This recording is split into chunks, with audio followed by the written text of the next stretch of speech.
Welcome to another podcast of the Transformation Leaders Podcast. I'm Sean Ennis. I'm joined, as usual, with my partner in crime, David Soden. And today we're talking about a very common discussion point around every water cooler in the tech industry, which is AI impact, and specifically the Microsoft report.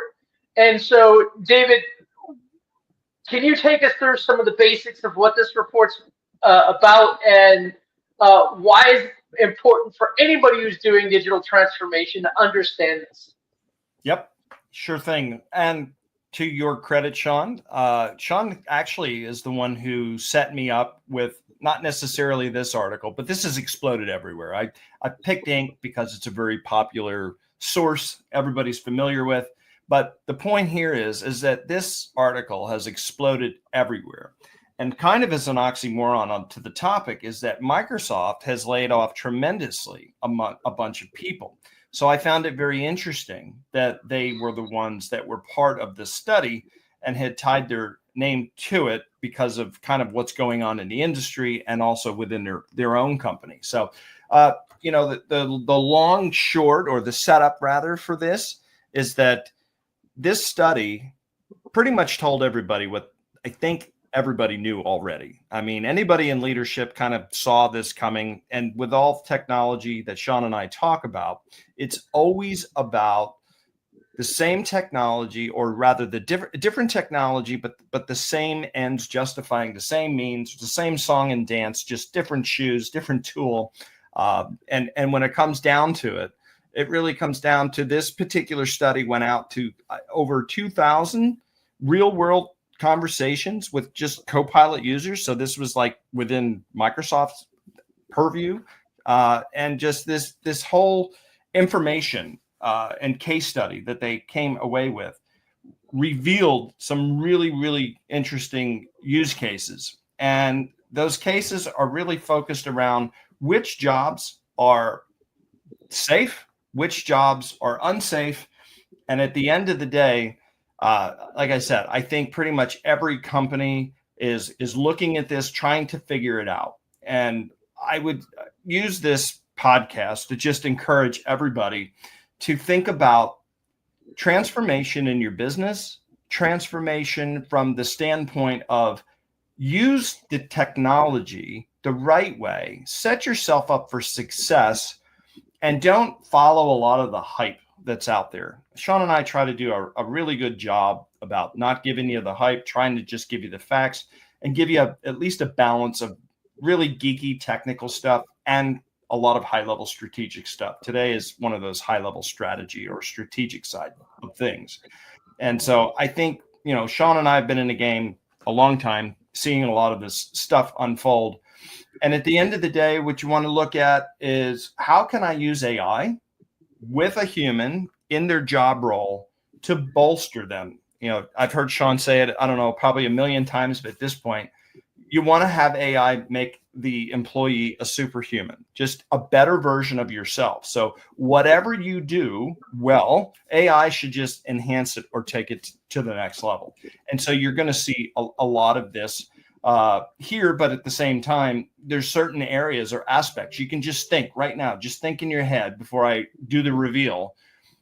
What jobs would not make any sense at all to have AI in your day-to-day role if you were doing a job, right? And so if you've got a couple of jobs in mind, don't be too surprised if they wind up showing up on the list, because I think we all know that. And so at this stage, 98% of interpreters and translators, their heads in the guillotine. The historians, everything that was ever in the Encyclopedia Britannica plus Google is now on the chopping block, because this was the information, the data that the AI was trained on, for better, for worse. And then anybody in the creative aspect, writers, authors. Now, interestingly enough, I'll put a spin. This is not part of the study. This is conjecture, or my opinion. And Sean, chime in and you let me know your opinion.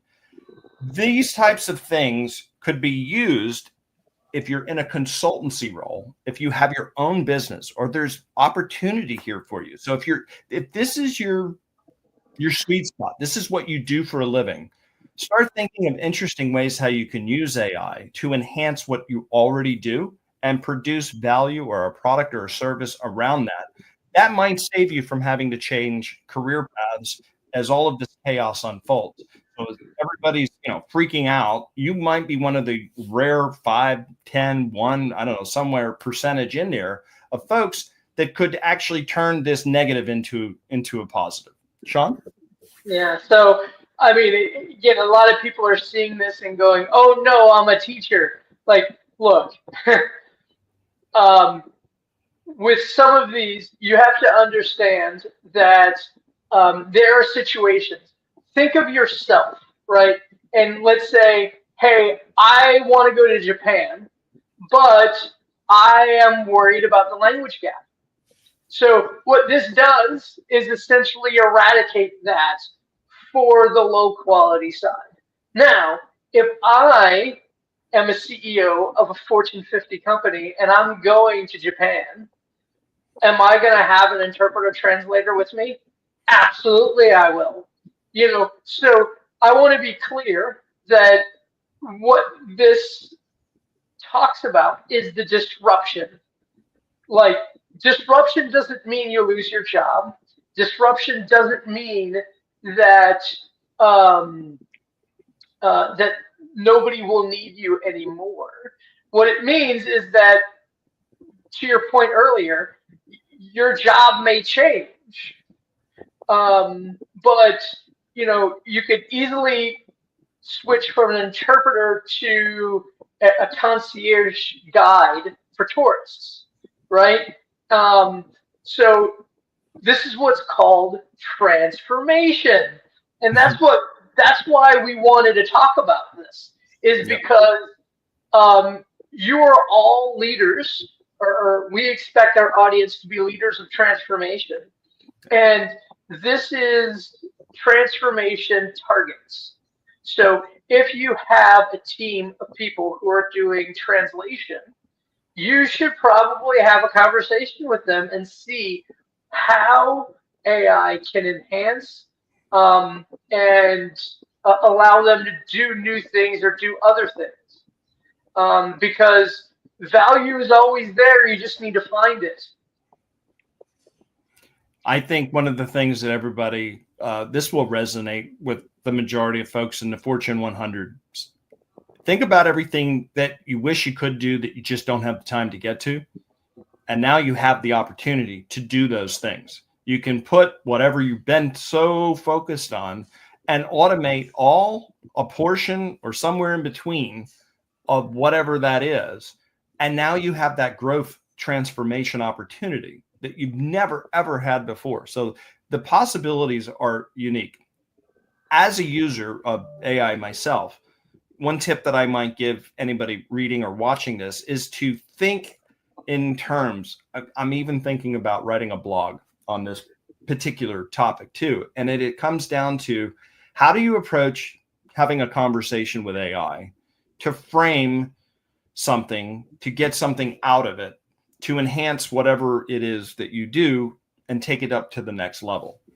And I'll give you a little peek behind the curtain, at least the formula that's been and is working for me, is I take all of my knowledge, all of my skill, and I know the steps that need to happen in the order that they do. And I have a very high level consultative conversation. I treat AI like it's a consultant, to be honest with you. And I think if you tried that approach, that is good to juxtapose your ideas against the ideas that AI has been trained on. It is a way to enhance your gaps. And you tell AI, look, I don't want you to agree with me. I want some level of pushback.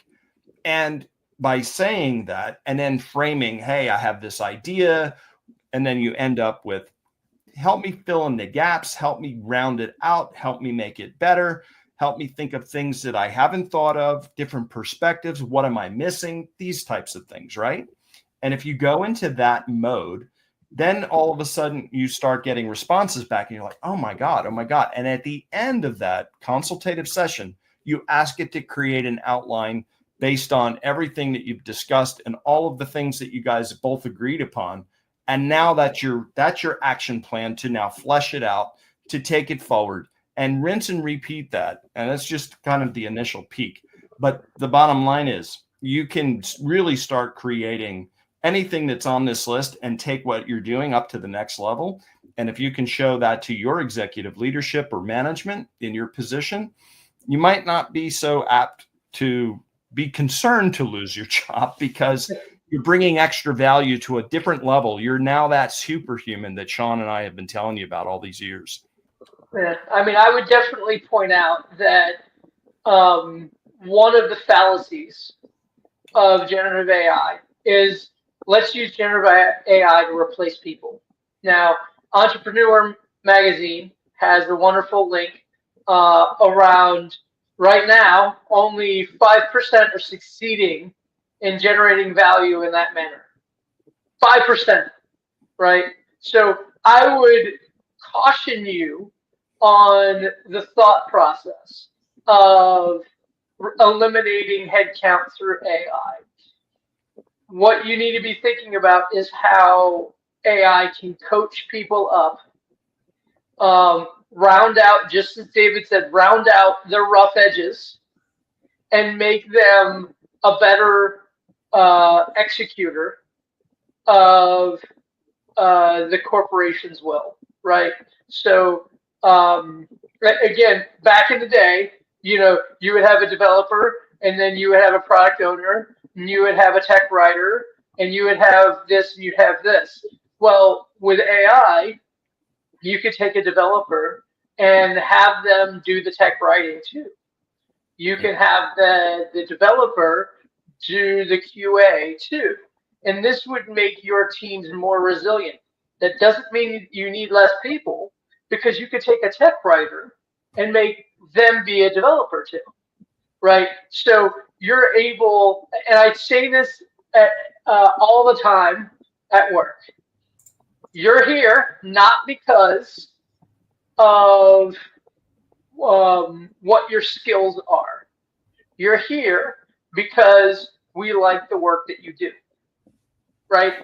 And whatever your role may be, we will make sure that you're successful. That's our job, right? So it comes down to helping people, coach them up, and AI as a coach is probably the best use case you can have right now for transformation. Is back in the day, we had an offshore tactic of you would have one person in the U.S., you'd have one person in nearshore and one person in offshore, and those three people would be a team. Yep. And so that means 24/7 that role was executing, and it was following the sun.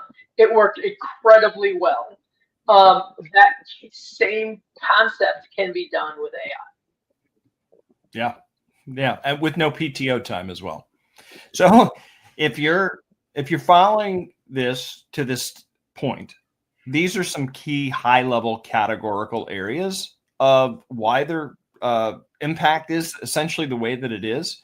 So categorically, even if you're not in any of the explicit jobs listening, categorically, if you fall into anything that does information processing, I want you to think of the negative as a positive. These are opportunities for you to level up, right? So if you're in information processing, or your job's in communication or PR or whatever, you're doing research. I find research on Claude and research on Perplexity. I kicked the tires a little bit with GPT-5 and somewhat impressed. I haven't had a lot of experience with it, so the jury's still out, but maybe I'll get back in another podcast about that. But I do think that the research capabilities are absolutely huge for you. But you can automate it, because I've done some of that too as well. And then if you're in the aspect of anything that has to do with content creation, these are all ubiquitous things that AI accelerates extremely well at. But again, spin that to your advantage, not a disadvantage for you. So on the flip side, this is the reveal of the question that I had asked initially from the onset of the podcast when we launched. I says, think of some jobs that would make absolutely no sense to use AI in or on if you're doing that. Now, there's a caveat to this. If you're in the strategy side of these roles, or you're a business owner of a Fortune X or even a small business owner, you would look at these and say, yeah, these people doing the work wouldn't necessarily. But that doesn't mean, again, Transformation Leaders Podcast is really about talking to leadership or business owners. So just because the labor force isn't using it, that doesn't mean strategically as a business owner that you should discount AI in these use case and scenarios. So I know that somewhat sends a mixed message, but if you're doing the work, you're good. If you're owning the company that does the work, this is where you have, yet again, another opportunity before you. Going back even to kind of the outline theory that I was talking about a little bit earlier. Maybe I'll come up with a name for my chaos theory or something. But yeah, if you're just looking and reading through the list here, I honestly, I looked at number 3 on the right column. I had no clue what that was. I had to look it up. I think that had to do with Sean. You had helped research that, if I remember correctly, when we had the conversation. That was somebody that takes blood from you at the doctor's office. Yeah. And again, what I find most interesting about this is what they're not talking about. Now, I think 10 years from now, me and David are going to be telling our grandkids about how we lived through COVID, we lived through, 9/11, and we lived through the internet boom, we lived through the AI boom, and there's another boom coming, and that is automatons. So these jobs that you see may be safe from AI, but not safe very long. And if you've heard of Elon Musk's Optimus Prime, which again just shows how old I am when the billionaires are using references that you grew up with. But it comes down to there's a lot of disruption that's going to happen. I joked with my dad the other day that we're all going to be YouTubers and bankers after these two different innovations really hit bottom.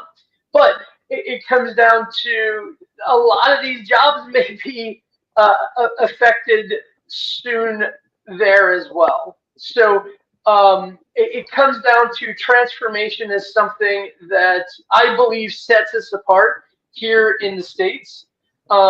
We're always a little bit more resilient to change than other areas of the globe. And we should expect this, a lot of change. So how you can protect yourself and your loved ones. Like I had this the other day. I was talking to a cousin of mine and said, well, what should I do? What should I teach my kids? And I said, you should teach your kids at AI. I said, download Grok for your phone and use voice mode and make sure the kids are comfortable communicating, because communication skill, talking to people and talking to AI, is probably going to be the most important thing. It's not going to be typing. Yep. When I grew up, David, I don't know if you got this, but my dad said, you're going to have to learn to type. And it's the one skill that I learned very early in life that I use a ton of. And my dad was very smart in yelling at teachers. Yes, he is a male, but he needs to learn how to type. I still type with these 6 fingers, and I kind of blame it on the early catechism upbringing that I had when I got my fingers smacked with a ruler. So, I mean, but to your point, I think one of the things that is a good takeaway for telling or teaching your kids what to do, and you hit the nail on the head.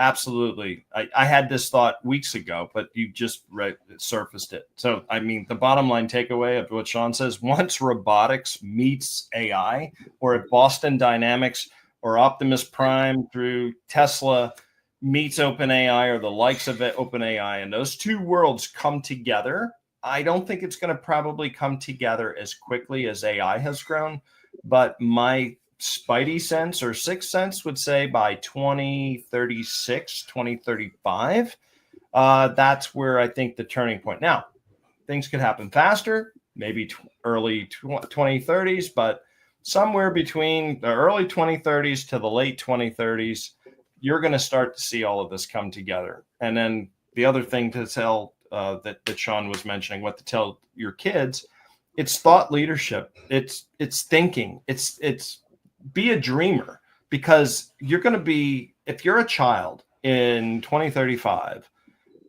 whatever you think of, whatever you conjure, whatever your imagination conjures up, you can create. Like AI will be able to essentially create a lot of the logic or whatever construct behind it. The robotics will do the execution piece of it if it's something in the physical world.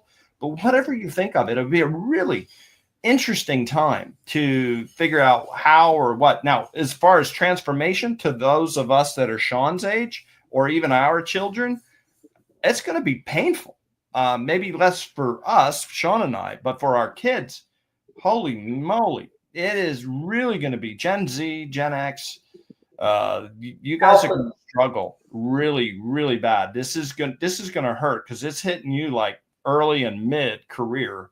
And you're going to have to adjust on the fly. And so there's just a lot of change. Get ahead of it. Learn some investing right now, too. Make sure you're building your nest egg or plan B. Have multiple income streams, obviously. And so it's the inevitable is coming. But again, while there's bad news, that doesn't mean that it's all doom and gloom. You can still turn a negative into a positive.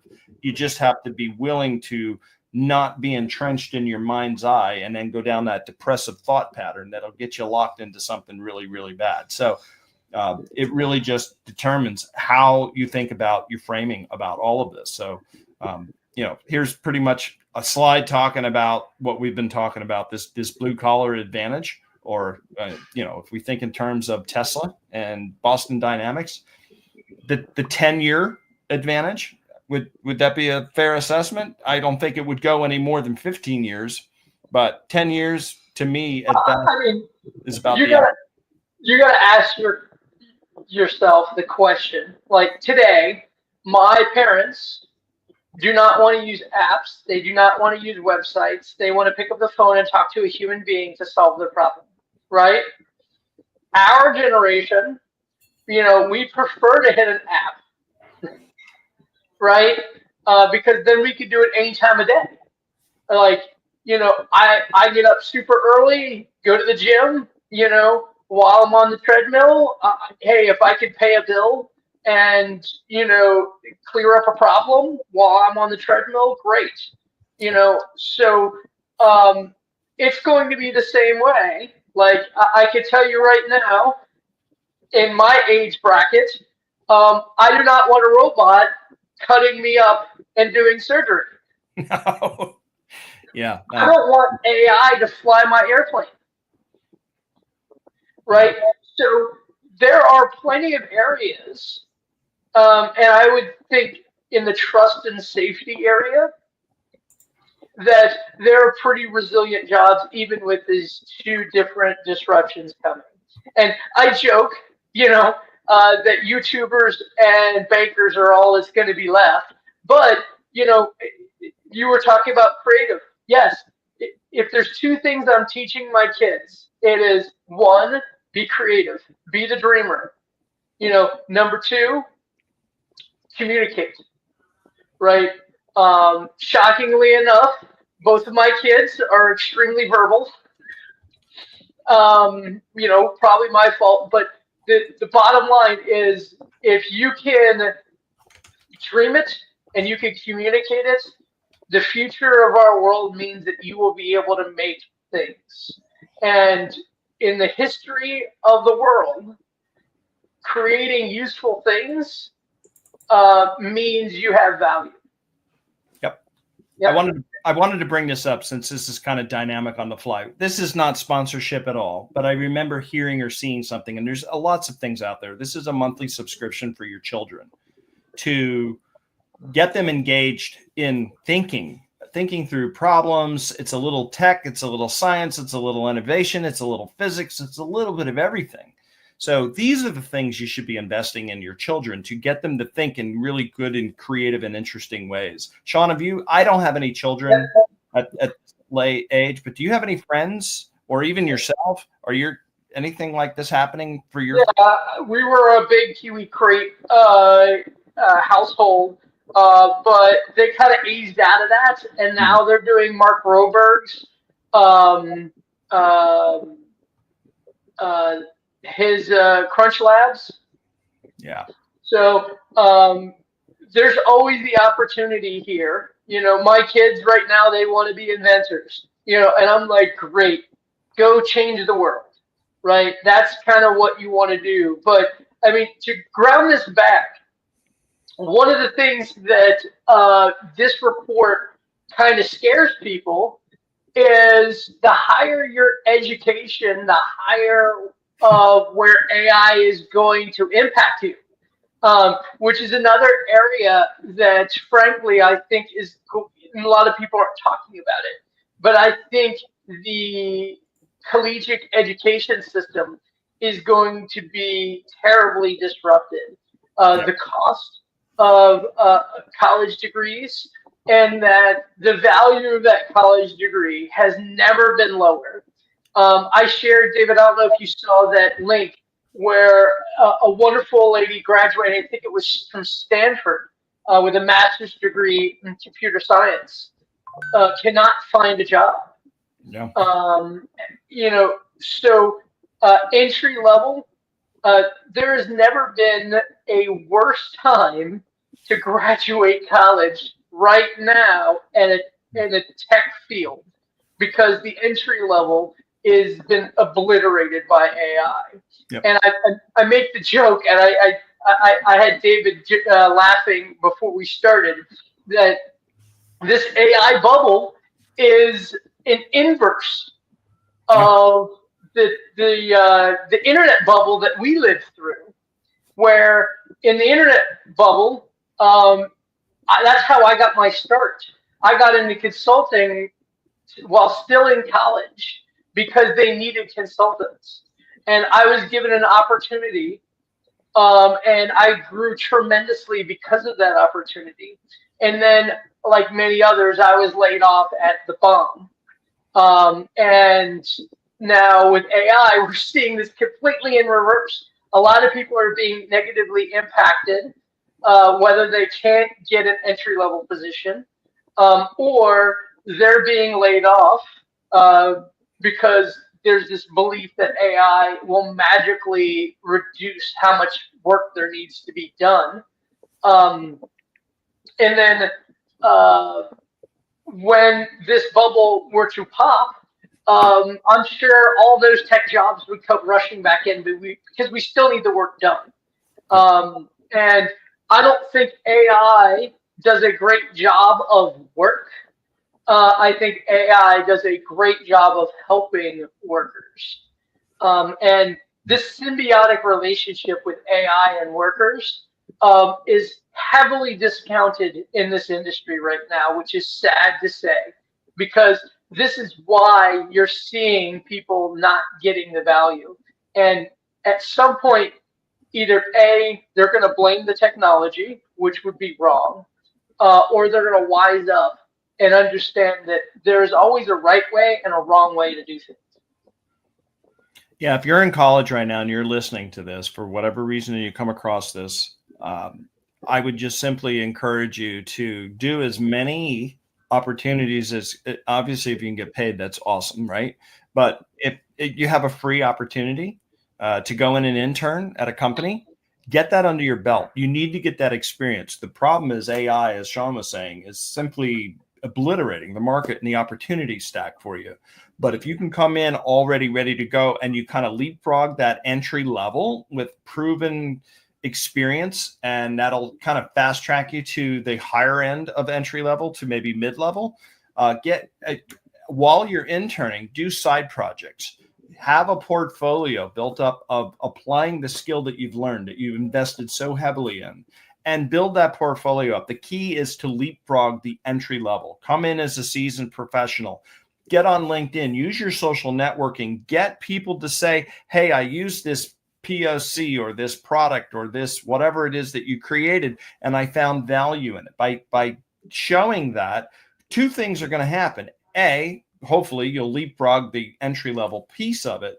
But on the flip side of it, you might be able to immediately catch the interest of an investor, or you may wind up finding yourself, hey, listen, I've got so much experience in this one area and so many lessons learned. I don't need a company. I can just do this on my own. And now you're an entrepreneur. So there's ways around it. But again, the transformation from literally college grad level to executive leadership, everybody, all age spectrums, all gen, whatever, is going to be impacted by this. And so hopefully Sean and I have given some framing for you guys here on how to kind of deal with some of that, or at least some thoughts on that. So, I mean, at the bottom line here, Microsoft says that our research shows, and I'm sorry for reading to you because I know you guys can read, but just to kind of focus us, our research shows AI support many tasks, but does not indicate it can fully perform a single occupation.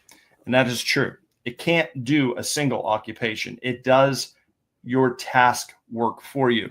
I don't know anybody that shows up at work and literally like a factory worker stands there and pulls the proverbial lever all day long. Robotics has already eliminated a lot of those jobs. Anything that you're doing in the professional office environment, you have tasks, different hats you wear. You do this, you do this, you do that. AI will automate some of that. AI will help you accelerate some of that. If you've got a backlog, it can hopefully help you eliminate that. So think in those types of terms. What do you have to add to any type of advice for people at any spectrum to just kind of, help them get over the hump, or different thinking or framings based on everything that we've talked here today?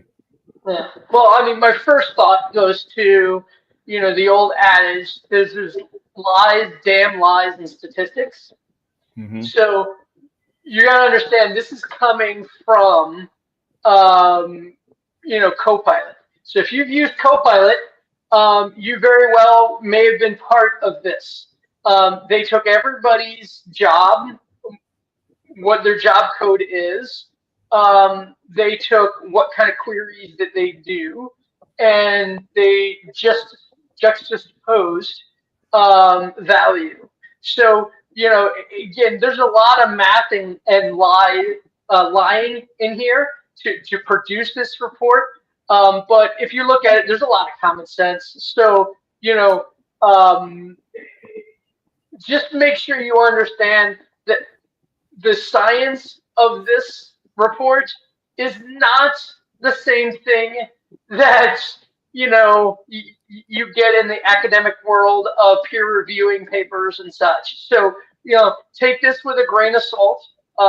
Where it makes sense, great. The other thing is, and I touched on it before, is you've got to understand experts in the fields of like historians and mathematics and physics. They're going to be attacked from both angles because, number one, their bastion is typically in academia, and academia is going to be attacked because the value of a college degree is decreasing. Number two is their value outside of academia is going to be decreased. So there's definitely areas where you really need to have a plan B. So like I certainly kind of point to that. And it comes down to we could very well see a tremendous change in the education and teaching fields with AI because of its coaching capability I can tell you this. AI saves me personally, Sean Ennis, time because I don't know how many times that I'm running into a problem. You know, the Google did a great job of this. Of hey, the toilet sink, the toilet or the sink is broken. Like, what can I do to fix it? Okay, do these. Here's the videos. Go to YouTube. This, that, and the other. And it will very well save you time and money from a perspective of maybe you don't need an expert. Maybe you as an individual can do and be more a DIYer. YouTube certified used to be a joke, but now AI is really helping me. I know that I have done things because of AI that I never thought I'd be capable of doing without AI because it lowered the bar for me. Is that a bad thing? Would I have really paid a high priced expert or would I have just gone without that value? Most likely, I just would have gone without that value. I'd waited for it to completely fail before I replaced it. So, there's a lot more nuance in the world than most people are willing to admit.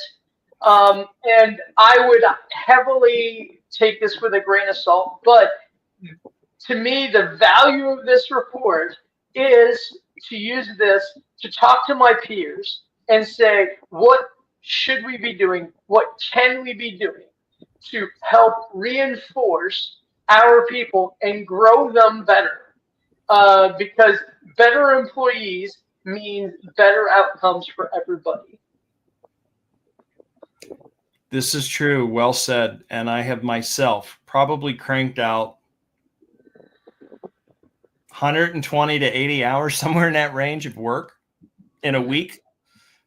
And it's just been incredible. And yeah, I completely, when you said that, you used AI to get the value out of, what you normally would have just said, I don't even want to bother with it.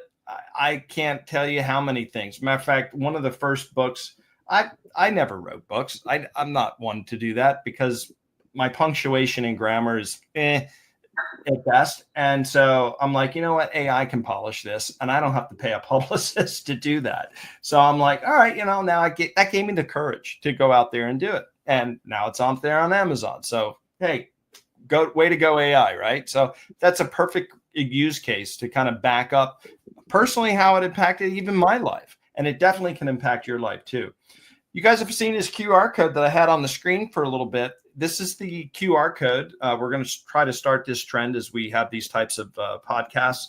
At the end, we'll be providing this QR code for you to download today's presentation so that you can go and reference it on your own accord or reference it at some point if you'd like. That'll keep the conversation going. And we also have the Transformation Leaders podcast that you can go to at any given time. Catch up on any past shows that you see. You also can meet Sean and I on LinkedIn. Make a connection. I can't tell you how many connections I've had with people that have come through and just connect them. Hey, I caught your podcast, blah, blah, blah, blah, blah. Sean's had a lot of this happen for him as well. And down at the very bottom, if you want to hit kill two birds with one stone, so to speak, just fill out this form and it'll go directly to Sean and myself. And one of us will get back to you if there's a question in there. Other than that, we are definitely here every Wednesday, 12 o'clock noon Eastern Standard Time. And that's it for this week's podcast. We'll see you guys on the next show. Have a great day.